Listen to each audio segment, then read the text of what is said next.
for Northumberland, Peterborough South, and thank him for this bill. The member is well aware of the challenges faced by farmers and producers in his riding, and he's clearly in touch with their concerns. I believe his constituents can look forward to his long and fruitful service on their behalf.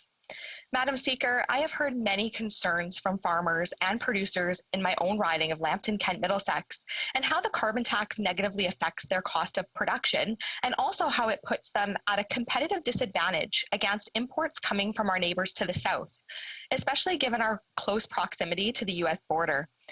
Madam Speaker, I turn now to the bill itself. If this government refuses to support this bill, they will send a clear message to Canadians generally and to Canadian farmers, ranchers, and producers in particular. The message the Liberals will send is that they do not care how their carbon tax negatively affects Canadians and our domestic food security and production. The Liberals will also show how sadly out of touch they are with Canadian farmers. First, I want to point out to this House the current situation with the Liberals' carbon tax and producers. Farmers are already exempt from paying the federal carbon tax on gasoline and fuel oils, which includes diesel fuel, where these are used for agriculture production on the farm. Let me be clear, this bill is only proposing to extend this existing federal carbon tax exemption for farmers to include propane and natural gas. Last March at the Standing Committee on Agriculture and Agri-Food, and again on a video conference last June, the Agriculture Minister suggested that the farmers' federal carbon tax payments on propane and natural gas are less than 1% of their expenditures and insignificant. But that's just not the case. As you might imagine, the Liberals' carbon tax on propane and natural gas is far more than that. Madam Speaker, many farmers and producers use propane or natural gas to heat their barns and dry grain and oilseeds. Last November, the Parliamentary Budget Office released a report on the carbon tax showing that farmers, ranchers, and producers would pay $9 million for the remainder of just this fiscal year, plus $226 million over the next 4 fiscal years for using propane and natural gas in their operations. For that period of time, that's a total of $235 million. Madam Speaker, it appears the Minister of Agriculture has a problem not just with math, but with arithmetic. So let me press further on the arithmetic and math.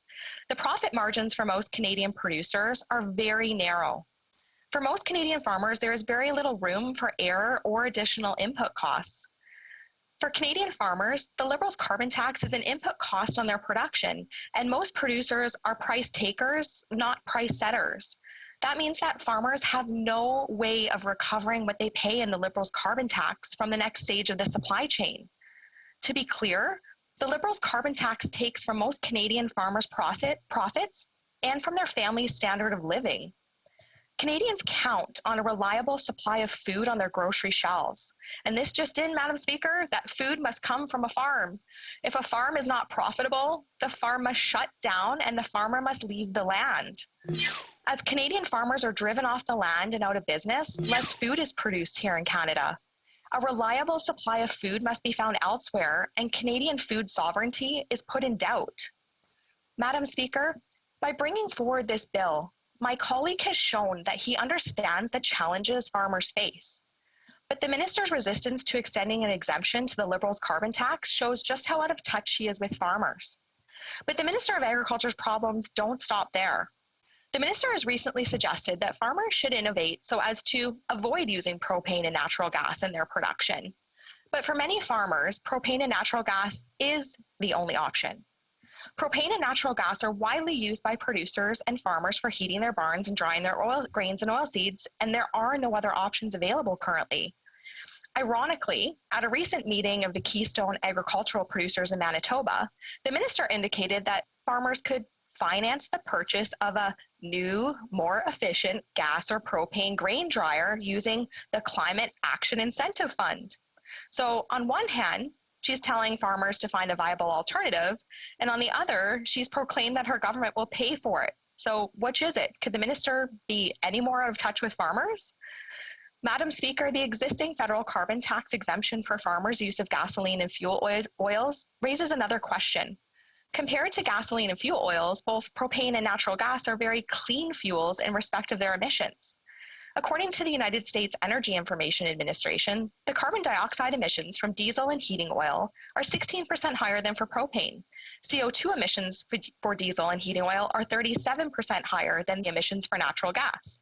The CO2 emissions for gasoline are 13% higher than for propane and 17% higher than for natural gas. And according to the Canadian Propane Association, and I quote, studies have found that propane can emit up to 26% fewer GHGs than gasoline in vehicles and 38% fewer GHGs than fuel in oil in furnaces. Propane's end-use GHG emissions are significantly lower than gasoline, diesel, coal, and heating oil. When upstream life cycle emissions are taken into account, the case for propane becomes even stronger, unquote. That is the science. So, Madam Speaker, here's the question.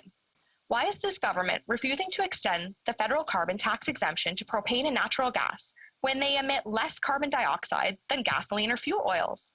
Madam Speaker, this is clearly not a science-based decision. Not only does this government have trouble with mathematics and arithmetic, and not only are they out of touch with farmers, they have trouble with the science too. So finally, Madam Speaker, let me draw to the attention of the House to the wider consequences of this government's failure to be in touch with Canadian farmers and producers. Let me underscore the problems with the Liberals' inability to understand the issues around farmers' profit margins. As farmers' profit margins move towards zero or cross over to become losses, it becomes more and more difficult for farmers and ranchers to stay on the land and in the business of producing food and feedstocks.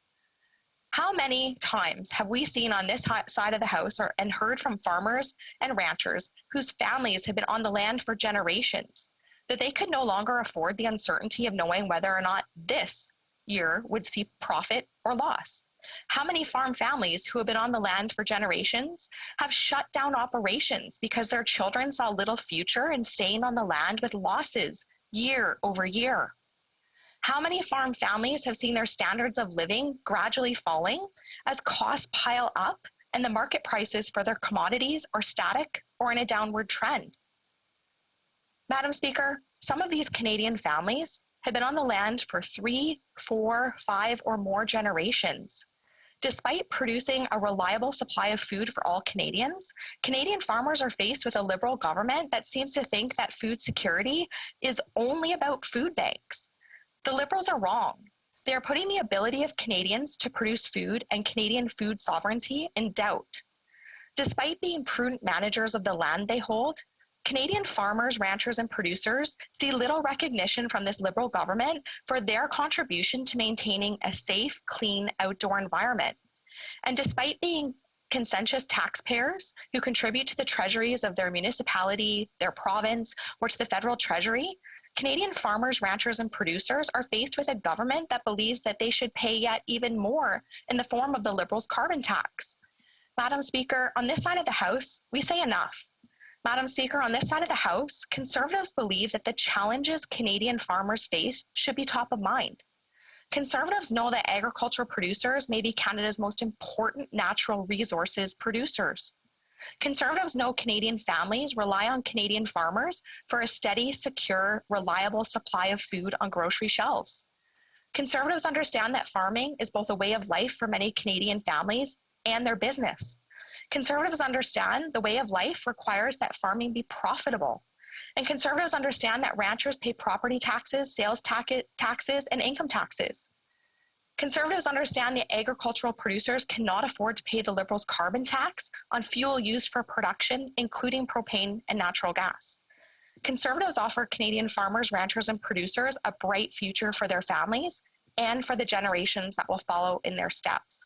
Madam Speaker, for those reasons, as the official opposition Shadow Minister for Agriculture and Agri-Food, it's my honour and privilege to support the member for Northumberland, Peterborough South and his bill C-206. Thank you. Depend on it. When the Prime Minister thought, who should I buy them from?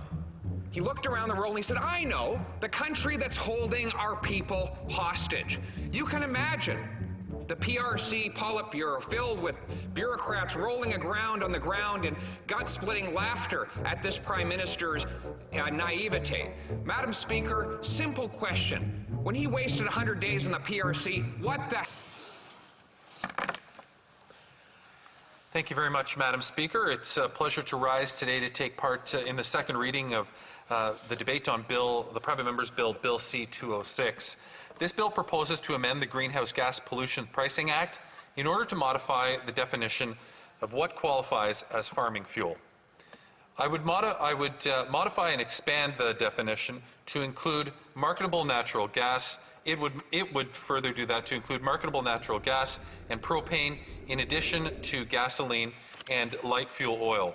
Madam Speaker, the sponsor of the bill hopes to provide relief to grain drying farmers. While I appreciate the goal of the bill as written, it would not provide the relief for fuel costs of grain drying while also balancing the importance of executing Canada's climate action plan. Allow me to explain, Madam Speaker. The bill adds natural gas and propane to the eligible fuel list, but does not add grain drying as an eligible farming activity under the Greenhouse Gas Pollution Pricing Act. Because of this, it would not provide relief for grain drying activities. This is why I think it is important that we take a closer look at the implications of this bill. Madam Speaker, our hard-working farmers are an integral part of our economy and indeed cultural fabric. They do important work in helping grow, store, and sell crops that Canada and indeed the world relies on. Our government will continue to support Canadian farmers as they work to bring their goods to market. This Act, as it stands, provides relief for farmers for gasoline and diesel, subject to certain conditions. In particular, to qualify all or substantially all of these fuels must be used for eligible farming activities. Relief from the fuel charge generally applies to the operation of farming equipment and machinery, for example, a combine harvester. Only limited emissions from the agricultural sector are covered under the federal pollution pricing system, such as those resulting from the use of natural gas or propane, such as heating or cooling a building or a similar structure. Madam Speaker, during the past year, as we've been fighting this pandemic, we on this side of the House have not forgotten the serious implications of climate change. It remains one of Canada's and indeed the world's most important long-term challenges. We continue to see the impact of climate change through extreme weather events. In Texas recently, or as recent as still now, they are dealing with winter storms that have posed severe problems to their power grid. In the Indian part of the Himalayas, the melting from a glacier has resulted in several deaths and many more missing due to floods.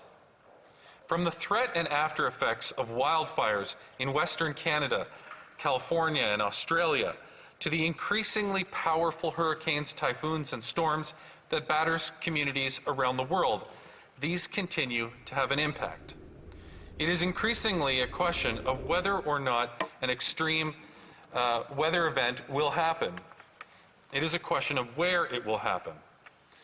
Our government is serious in its commitment to confront and to address this generational challenge. Canada needs to play an important role in this global fight. We need to act now to ensure that our children and grandchildren have clean air to breathe and a strong and healthy economy.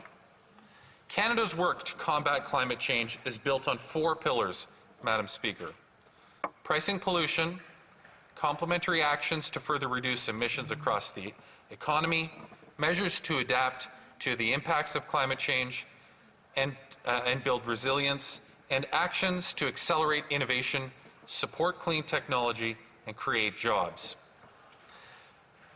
Pricing pollution is central to the government's pan-Canadian framework on clean growth and climate change. A price on pollution reduces pollution at the lowest overall cost to businesses and consumers. A well-designed price on pollution